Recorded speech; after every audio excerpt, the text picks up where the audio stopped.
So, ito, pinakita ko sa ano, ang pangalan niya ay rattan fruit. Ay, 200. Mahal naman.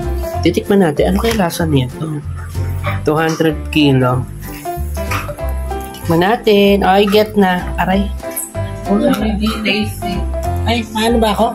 Kunin mo. Hindi ko makain. Yan. Tikman. I'm trying to open it, babe. Oo. At yun ang itsura.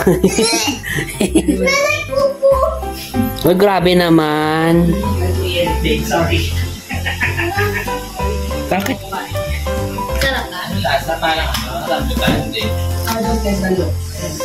Bakit yun? Buksan mo nga, Day. Ay, tikman mo.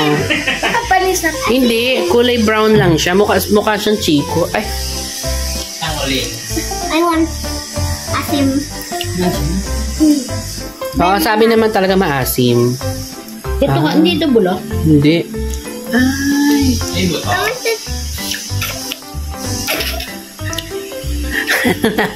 Apen! Kung maintindihan lang. Yes! Ang akin.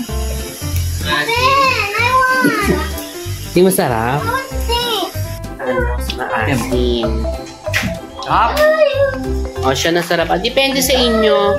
Maasim kasi siya. Ay, go ka maasim. Mahilig niyo sa asim.